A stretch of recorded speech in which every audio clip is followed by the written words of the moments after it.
লিজেন্ডরা কখনো হারে না। নাম্বার ওয়ান, লিজেন্ডাই আজকে বাঁচুক কালকে বাঁচুক। আজকে রাজ্জাক সাহেবকে আমরা মনে করছি না উনি হেরে গেছে। সবার প্রথম রাজ্জাক সাহেবকে আমরা স্মরণ করি প্রতিটা জায়গায়। লিজেন্ডরা কখনো হারে না। রোজিনা আপু এমন একটা মানুষ, সে একটা পিলার।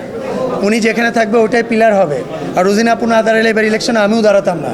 ভাগ্যচক্রে যেটাই হোক না কেন, মেম্বাররা হয়তোবা তারা তাদের মতো করে তাদের প্রার্থী নির্বাচন করেছে, তাদের প্রতিনিধি নির্বাচন করেছে। সেক্ষেত্রে আমি আমার মেম্বারদেরকে কখনো দোষারোপ করব না।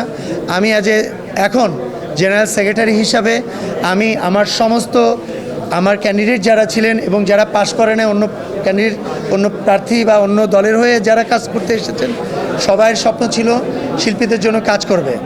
আমি আমার বিশ্বাস যে তাদের সবসময় আমি আহ্বান করব। আজকেও বলেছি আপুকে যে আমরা একসাথে কাজ করব, তোমাকে সম্মানের জায়গাটা আমি দিয়েই তোমাকে সম্মান দিব। শিল্পীরা প্রার্থী বিজয়ী হওয়ার ছাড়াও অনেক উপরে অনেক ধরনের পোস্ট আছে, আমরা তাদেরকে নিয়ে ইন্ডাস্ট্রির জন্য কাজ করব। আমাদের স্বপ্ন সবার ইন্ডাস্ট্রির হয়ে কাজ করার।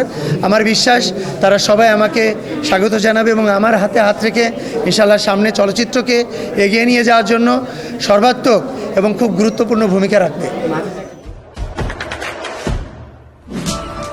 দেশে দেশে সবার সাথে দ্য নিউজ।